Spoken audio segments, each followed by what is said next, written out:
Regarding Men, number 47, Psychotic Chivalry at the University of Portland. Hello, everyone. This is Paul, and that person over there is Janice, and that guy down there is Tom Golden.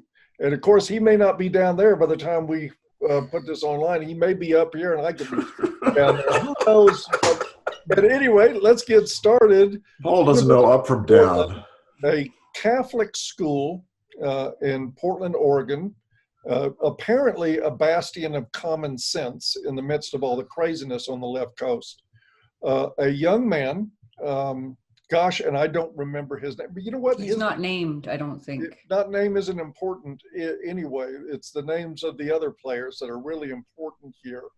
This young man was accused of rape, of sexual assault on campus. The university looked into it and decided he had not committed a sexual assault, and that in fact that there was no evidence to support that. And of course there was confirming evidence in texts between the two people that demonstrated that what happened was absolutely consensual. There's no way you could get a rape conviction. Apparently this Catholic school is one of the rarities in the Western world these days, which actually gives people a fair hearing. He was absolved of any responsibility for what happened. Only the girl, her name was Clara L., her father didn't like the ruling much. And he chased down one of the administrators of the campus with a baseball bat and beat him over the head. He ended up with 12 stitches in his head, bleeding profusely. And he has been, the perpetrator has been charged with second-degree assault. This is an unusual case, and one, that the guy got a fair hearing. Two, that the father of the girl in question actually assaulted one of the school administrators, a man named Rigg, I believe, R-Y-G-G. Mm-hmm. He was assaulted and not the guy who allegedly committed the rape. The father happened to have worked at the university, and he quit in disgust, apparently, at the conclusion that the tribunal or whatever procedure that they had in place once the boy was found, or the young man, I should say, was found not guilty. And the father is about to be charged with a relatively minor crime for bashing a man over the head with a baseball bat. So there's quite a bit to unpack here about what happened. Yeah. But this, we talked about the topic we want to call this, and I came up with the idea of psychotic chivalry, because that's what this is to me. And there is a lot of implications here and questions. Why the administrator? Why not the alleged rapist? That would be if I felt strongly that somebody I loved had been harmed egregiously, I wouldn't go after the system that let the guy go. I'd go after the guy. So I just don't have anything to make sense of that. Of course, the young woman has apparently played victim in this and brought herself. She did oh God, what was that god-awful woman's name? Mattress Girl. What was her name? Silkovich. I can't remember exactly. Sulkovich or something like that. Yeah, I think it's a good sign that we don't remember her name. But she was the one that carried a mattress around for a year on campus with her as sort of performance art demonstrating, how the system had failed. She got a degree for that, Paul. Yes, it wasn't just something she did on her own initiative. She actually got her bachelor's degree. That was her thesis, I believe. Yes, and she went on to an illustrious career in pornography after that. I'm sure the degree has taken her a long way. But this young woman who falsely alleged, obviously the circumstance to me looked like she had consensual sex. Her girlfriend, one of her girlfriends, walked in on her. She was obviously embarrassed. I think she was embarrassed. And as we know from Kanan's research, there are three reasons for false allegations. One is an alibi, one is vindictiveness or revenge, and the other is attention. Take your pick of two of those. I'll let you grab whatever two you want. But she made up the allegation. It was proven to be false. The man was very seriously injured. He got 12 stitches in his head and crowned with a baseball bat a few times. Really horrible situation. And here we are again with one of these stories where it turns out that it was a lie. So much for patriarchy being a system in which men band together to protect one another and to further one another's interests, and, you know, in order to use and abuse women, as the story goes. Here is the actual dark side of patriarchy in action. I mean, if we want to use that term, I know we're all uncomfortable with it, but where we have men punishing men for alleged violations of supposedly innocent victimized women. And so it's really an interesting case in the sense that, you know, we've seen this throughout history. We had shotgun weddings in the 19th century. We had duels at dawn between men over the, you know, besmirched honor of daughters or wives or loved ones. And, you know, here we have something similar, it seems, playing out, except that there is absolutely no, you know, no responsibility on the part of the woman to actually be a pure, innocent victim, or to in any way have tried to defend her own honor. It's not clear how much the father knew about what her daughter actually was getting up to in her dorm room on that drunken evening, but it's pretty hard to see that as a case of her being the innocent victim of a sexual attack.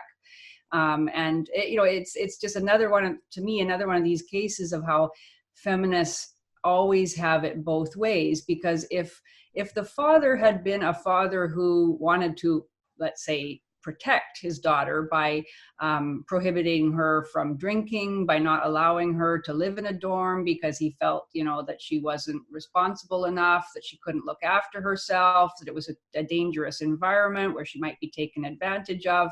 If he'd prohibited her from attending house parties, if he'd prohibited her from dating boys, all of the feminists would say that this was an example of male tyranny and that she was an adult, that she was perfectly capable of looking after herself. When it turns out that she made various choices about what she did on that particular evening, including opening the door to a young man who had come in, you know, explicit response to her text message saying, it said something like, "You better not come over. My roommate has gone out and who knows what I might get up to in my drunken state." Now, if that isn't an invitation, I don't know what one is. So the guy arrived in short time. She opened the door to him. She took a condom out of a drawer. She herself remembers this and has stated this, although she says that other details are fuzzy.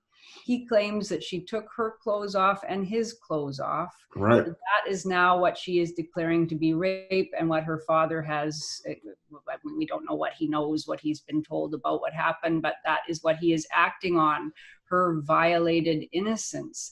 So, and you know, the feminists would say that this is a case where he is outraged over the wrongdoing and the fact that the university has, as Clara herself claimed, has blamed the victim. So he's responding to that according to the feminist view. So whatever happens in this situation, however the father responds, whatever agency the girl does or does not take over her own actions, she's always the victim of some kind of, you know, patriarchal abuse.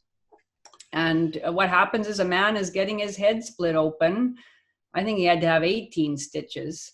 And it's, well, 12 or 18, I don't know, but it's, you know, it's pretty horrifying. This man was hunted down. The guy came to his home, waited for him outside his house, and chased him down the street, whacking at him over the head with a baseball bat. He might well have killed him. It's horrifying to think that he's going to get a misdemeanor out of it, maybe at worst, and is going to be able to continue his rampage of vengeance. potentially. And this, from the sounds of it, was very well planned.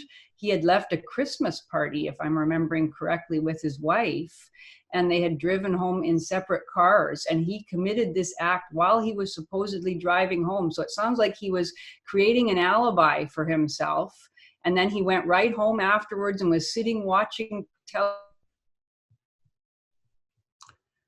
He was sitting And apprehended him. We lost you there for just a second, Janice. But Oh, you said he was sitting there. he was sitting in the family living room watching television with his wife and daughter when the police walked in. The only reason they were able to go and find him was that he was recognized by the person he attacked, by Matthew Rigg, I think his name was. And, you know, if he had killed him, it might, you know, or knocked him unconscious and he hadn't been able to identify him, he might well have got away with it. This wasn't a case where he, you know, simply snapped and went and attacked this guy and then turned himself in or stayed at the scene of the crime or anything like this. This was very carefully planned. So it's a really horrifying attack, and I'm concerned for the young man in question, the accused young man who was clearly not guilty of wrongdoing. I'm afraid that he might well come after him also. Yeah, I keep thinking about Paul's initial idea of psychotic chivalry, because I think that is exactly what we got here. And it reminds me really of the accusations of rape of blacks in, you know, the last century or before. So just the false accusation, or just the accusation, was enough to hang them. You know, and this gentleman is going psychotic in a similar kind of way, and that's crazy stuff. It's crazy stuff. It's really scary when you make that comparison, because I think your comparison, Tom, is dead on. What happened here to me is pretty obvious in one way. This guy finds out, much to his dismay and disappointment, that his daughter is pure as the driven slush. And it enrages him. And this is, I think, the dynamics behind what happened with Emmett Till and a lot of the other you know, finger pointing and lynchings that happened. These were women who had come on sexually to men, who had engaged in consensual sex. And the idea combined bigotry and psychotic chivalry combined to say, oh my God, she couldn't have done that willingly. It must have been a rape, not my little girl. Right. And so I'm going to grab a baseball bat. And to me, this is a form of domestic terrorism. Because the message here is clear. If you've got a young man charged with sexual assault on a campus, you better find him guilty. It sent a loud message to the rest of the administrators of that school about what can happen if they don't fall in line with the woman's accusation. I was going to say, if I was an administrator there and a rape case came up later, I'd think twice about, you know, whether I wanted to exonerate the guy. Exactly. Know? Everyone's going to remember this case.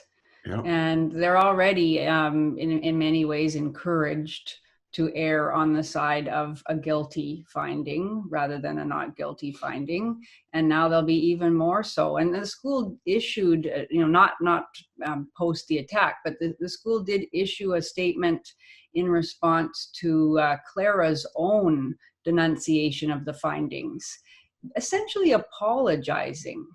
You know, they really had no reason to apologize at all. The school's statement went something like, well, we're aware that some people, you know, feel that they were wounded in the course of our investigation.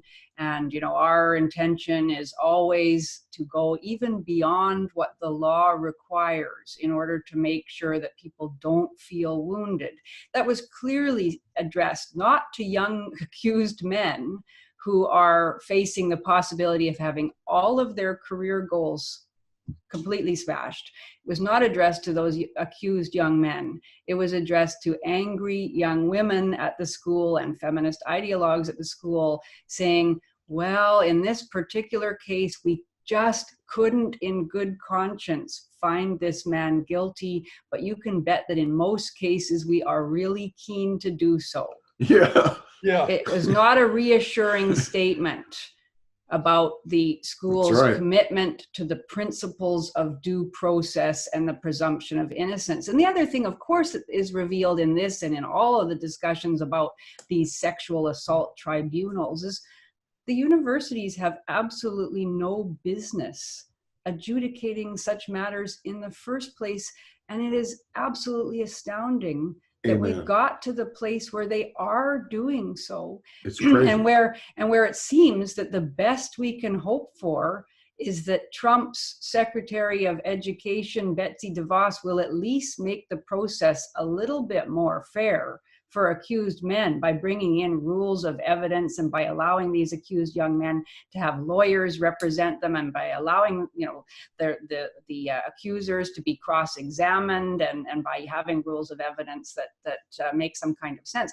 But even so, this is not a court of law. No. The people that are making these decisions are not lawyers in most cases. They have no idea how to go about gathering evidence or cross-examining witnesses or anything like that. So the possibility of grave miscarriages of justice is always going to be there, no matter what rules are introduced. And even so, I mean, she's getting incredible pushback, Betsy DeVos, by the universities themselves, which in most cases are quite happy to continue as they've been doing, convicting men, expelling them from school. Oh, well, it isn't a court of law. We're not actually putting these young men in prison, so therefore it doesn't really matter whether, you know, we follow due process or not. We're just expelling them from school and putting a black mark against their names for life. And we're keeping the women happy. And we're keeping the women and the feminist ideologues happy on campus. I mean, it's appalling. Sick. Interestingly enough, the university, Australia, the Supreme Court of Queensland, I believe, has actually ruled that universities do not have jurisdiction over sexual assault cases. Really? That's Yes. great to hear. That's a strange thing, a strange event for Australia. It sure is. Yes, It's it really really is. quite a recent thing. And so, Wow. I believe the Minister of Education in Australia is in the process of instructing universities to stop dealing with these sexual assault claims as they have been doing. And that's what any reasonable system should do. You know, a Matthew Rigg, a school administrator, I think the vice president of student affairs or something. Something like that, yeah. He should not be fleeing for his life down a street because he was in some manner involved in adjudicating one of these claims. Like, none of this should be going on in the university at all. And this is a really good piece of evidence for why. He's not an adjudicator. Also, too, I want to point out the absolute cowardice of the father. The police also, she eventually alleged this complaint to the police. The police looked into it and they were like, we're not wasting our time. Mm-hmm. On this. There's no crime here to even investigate. Now, the father didn't grab a baseball bat and go to the police station and start swinging at people. Right. Mm-hmm. He knew he'd be gunned down. Mm-hmm. Yeah. He didn't even go after the young man, Yeah. who he might have assumed was, I don't know, physically superior or capable of defending himself. He goes after the school. I think there's a targeted message in this, too. Mm-hmm. Why, of all the choices he had, if I really believe my daughter was raped and I wanted to practice vigilante justice for that, I'd go after the person who did it. Second in line in this scenario would have been the police, but not the school administration. Oh, but Paul, they're the patriarchy. Well, so are the cops, and so are rapists. We're reminded by feminists all the time that It's the school that did not protect his daughter. I mean, that's what I think is in his mind. He's thinking, this is the patriarchy. I'm going to go after them. I'm going to kill them. You know, they've hurt my daughter. That's what it seems. Yeah. Yeah. It's a very strange case too, because it's all happening many years after the actual allegation, which was made in 2016. Now here we are at the very end of 2019, and he's making this attack. So, you know, there may be mental health issues going on, or I don't know what, you know, family problems or something as well, because it's a very straight. He may not even know the identity of the young man, actually. That would be good. Maybe that could be part of the picture. The daughter refused to tell him, perhaps fearing precisely this kind of response by the father. I mean, there's so much about the particular family dynamic that we don't know. The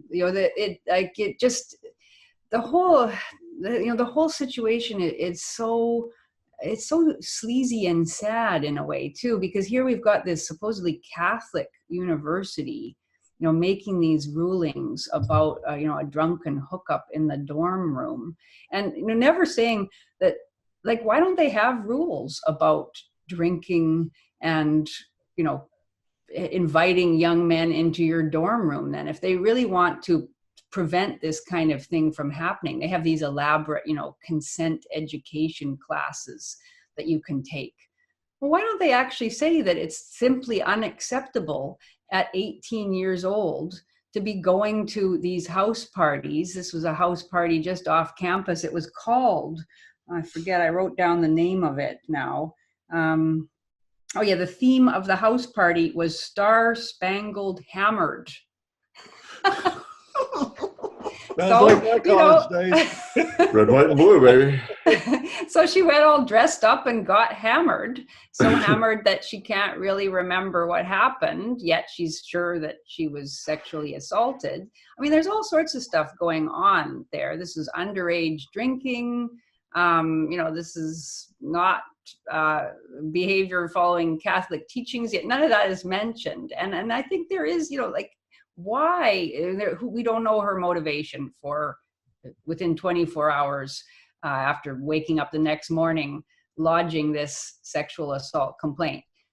It may have been, as you say, Paul, maybe to avoid being blamed by the friend who seems to have been somewhat interested in this young man who came upon them. Or maybe she just felt really sleazy about it the next morning. Why is it that this is what's going on? And it's so bizarre because, again, feminist ideology, if she had not filed a sexual assault charge, feminist ideology would say, this is great, wonderful. She's expressing her sexuality, and that's been the message from feminism since the early 70s. It was certainly the message that I received all growing up, that sex was a wonderful, healthy thing, and you just did it. It was like going for a jog.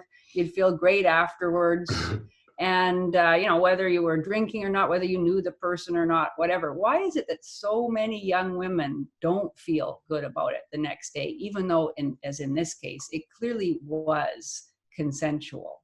Why do they feel so bad that they have to lash out and try to destroy the life of the young man that participated with them in this consensual activity? If it were really so simple and wonderful as the feminists claim, they would not be feeling en masse so violated, so used, so denied agency, if indeed that is what she genuinely felt. But it suggests that something is wrong with the entire picture, yet none of that ever, we can't discuss that. Oh, that's, sexual prudery, that's Puritanism, that's sexual moralism. And I think it's part of this, to me, I probably get in trouble for saying this, but part of this to me is it exposes some vulnerabilities in more conservative thinking too. You have a guy who has sent his daughter to a Catholic university. There's probably a reason for that. Part of the mentality, when we look at very blue pill conservatism, is the idea is that men are dirty. This is why women who have been touched by men are regarded as dirty. It's not because women are innately dirty. It's that once they've been touched by men, they're dirty. And that is, I think, part of the mentality of some conservatives. There is some prudery in there. And this father, to me, is very likely he was not driven so much as on an anti-patriarchal bent. I've got him sending his daughter to a Catholic school instead of to one of the major indoctrination centers in our universities. He goes after this person with a baseball bat. This is chivalry we're talking about Absolutely, here. It is, yeah. It isn't progressiveness. It isn't left-wing stuff. This, to me, is pure chivalry, psychotic chivalry in action, probably coming out of some of that archaic thinking. And I think it's a good way to look at the fact that men do need to take a close look at the role of fathers and the inclination of many fathers, even men that would support our causes here. A lot of them would do the same thing.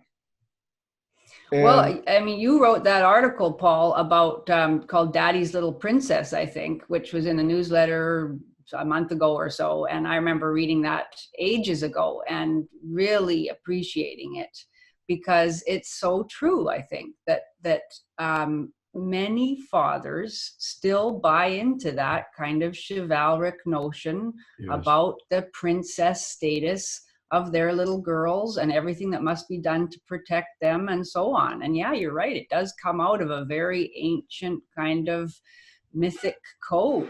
I mean, I think, the fact is that I think this is the intersection of both progressivism and conservative chivalry, and that's the way that the two of them work together in such strange and bizarre ways. I mean, I think that what a more conservative ideology gets right is that sexuality, it's a deep thing.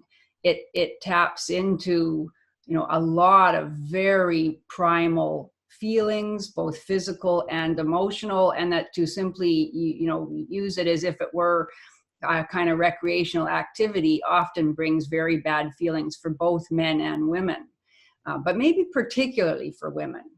I mean, my sense is that a young man would go home from an encounter like that. He might be feeling bad too, but maybe for different ways, for different reasons.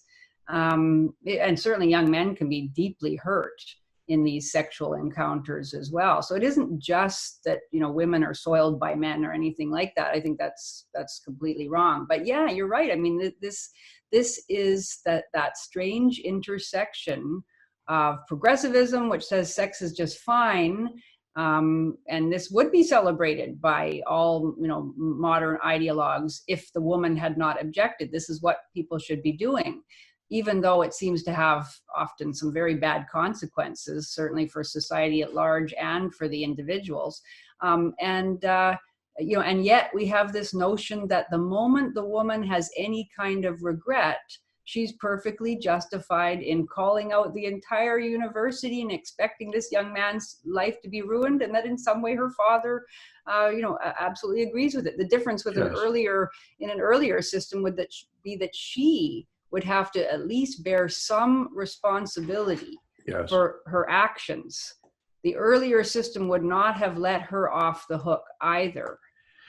And so what has changed? Whereas in this case, she's not responsible in any manner at all. And they, in the article that's linked to the original report about this attack, there's a very long article in Vice magazine, called "When Drunken Sex Becomes Rape." And Vice it's not a bad article in some ways. It's actually relatively decent for Vice. Yeah. For Vice, Vice is a very pro-feminist magazine, and this is a pro-feminist article, but it's relatively even-handed. But it interviews various feminist ideologues and allows them to weigh in with their opinions. And all of them may amazingly sidestep the issue of this young woman's responsibility. And they redefine, incapacitation in ridiculous ways. The girl herself has been tutored by feminist ideologues in order to say that I was incapacitated because I made an irrational choice. I made a choice that was unreasonable. And, we make unreasonable... Choice is still the operative word. Choice is the operative word. And flying right over their head. Yes, all right, you made an irrational, irresponsible choice. Including deciding to get hammered when you're 18 years old. All kinds of irresponsible, irrational choices that you made. Yeah. And yet, so we're in this situation. no responsibility. Absolutely not. Nobody will dare to say, yeah, you did you made a number of bad choices. Okay, now you learn from it. This is not about, yeah, she's allowed full humanity, except it's a humanity that does not involve agency. Yeah, and that's exactly what I was going to say. She is fully human, but you can't be fully human without agency. You're infantilized, and this is exactly what the father's done. Even the university, with their mealy-mouthed, semi-apologetic reaction to all this, is absolving her of agency in this whole thing. And I think that is at the core of many problems with fathers. They cannot imagine their daughters and wives with agency. And it is, I mean, I've said for years, chivalry is chauvinism. It's the same thing. Yes. And where do you go if you can't, if your 18-year-old daughter in university can't be accountable for anything she decides? Yeah. And that was the thing that I really appreciated about your article, Paul. And it made me think about my father. I think I've said this before. I'm fixated on my daddy, I guess. But, my dad would not have stood. Like, he was not chivalric in that sense, although, he certainly worked hard all his life for my mom and me, and he was a wonderful, loving father. But he would have said to me, you shouldn't have done that. You were wrong in various ways. I mean, I wouldn't have told my dad anyway. But if I had told my dad about something like this, he would have said, wow, you really messed up. He would have been appalled, probably in similar ways that this dad was. He would have been embarrassed and ashamed and upset and sickened. But he would not have reacted in that way, because he would have said, you've got to take responsibility. You've done wrong in various ways, and now you better learn from it and change your behavior. Yes. And the fact that this man can't do that didn't do it anyway, seems to be at the root of the problem. And the other thing about this story that I found appalling, although it was just very briefly mentioned, was that even though the police decided not to pursue the girl's allegations against this young man, she has got some kind of restraining order against him. Did you guys see that in the article? It's something called I wrote it down. I didn't even know the term. It's called a sexual abuse protection order. Oh, God. Which means that, and he tried to have it annulled or I don't know what the terms are. He went to court to try to have it taken off, and the judge kept it in place, which I assume means that he can't contact her in any way, and he can't be within a certain number of feet of her or whatever. But they're presumably still on the same campus. I don't know that that's the case. He can get now into criminal trouble for accidentally coming into contact with her. And when he did nothing wrong. Yeah, what's the basis for this kind of protection order, when, as far as we know, all the details of the story suggest that he has not been charged with any crime. He was not even found guilty by the campus kangaroo court, and he's not attempted to contact her or harass her in any way following her charges against him. So again, the gynocentrism, the chivalry, right, in the way that the police operate in all these matters is also very disturbing. Yes. And he better be careful. I'm reminded of, what happened with the actress Pauley Perrette and her ex-husband, Francis Chivers. He had remarried. They still had acrimony between the two. And he tweeted that he and his wife were going to a local sushi bar. And he's a sort of local celebrity where he is. So he tweeted that out. So what does Perrette do? She and her boyfriend show up when he's there and then report him for violating a restraining order. No. And he goes to jail. Yeah. That's what happened to the guy. This is how subject this stuff is to abuse. And this is what happens when you cannot give women agency. This is the kind of result that you get. And so if that young man's out there and he's still going to school with this girl, I urge him to be very discreet about his activities, must be mindful of where she is on that campus at all times. it leaves us with a sense of overvaluing the female and devaluing the male. And it's that very scenario that must be there in order for psychotic chivalry to take place. In the same way that the blacks were devalued so greatly and the whites were valued so highly. You know, it's the same kind of dynamic. It's not quite as you know, strong as that one, but still it's the same kind of thing. You know, if you have this devaluing and overvaluing, crazy things are going to happen, and that's the kind of place we're in right now. Yeah. You know, it's not good. And of course, the taking away of agency is only in the sense of responsibility for wrongdoing. Right. Because as you know, if she wants to do something, you know, if she wants to go out and drink, or she wants to study engineering, or she wins a scholarship, everyone's going to celebrate her agency in doing these things. It's only that she is denied responsibility for any mistakes or errors of judgment, or in fact acts of malice and abuse. Yes. And yeah, it's sad and scary. Crazy. Feminists trying to weasel their way into the criminal code for women that murder their husbands, and things like that, because they don't really have agency there. Right. Of course. And even if he's not really abused them, patriarchy is abusive by its very nature. And of course, whatever men do in marriages is an extension of patriarchal power into the home. So women should be absolved of whatever they do. And they are regularly.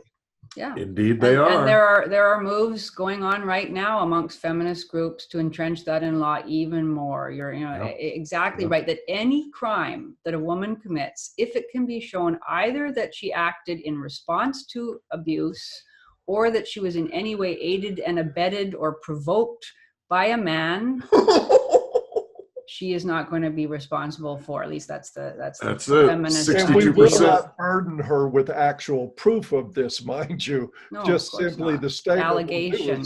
They issue so many restraining orders simply on, I'm afraid of what he might do to me. Right, exactly. He has a gun in the house, and I'm afraid he's going to use it against me.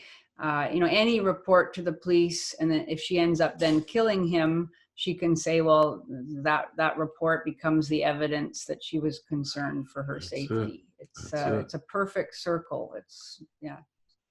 62%. The women's sentences are 62% less than men's for the same freaking crime. Yeah. And that's without excuses of patriarchy. That's just right. That's when they're guilty. Psychotic chivalry that the criminal justice system practices. Oh boy. Yeah. And that's in the cases where they are actually charged and convicted, but they're far less likely to be charged in the first place. That's correct. And far less likely to be convicted. Yep. So, yeah. So psychotic chivalry is not confined to this one guy in Oregon. It is a systemic problem. It's reigning. Yep. It's reigning gynocentrism. Yeah. And if you've been red-pilled, you have a bit of a raincoat.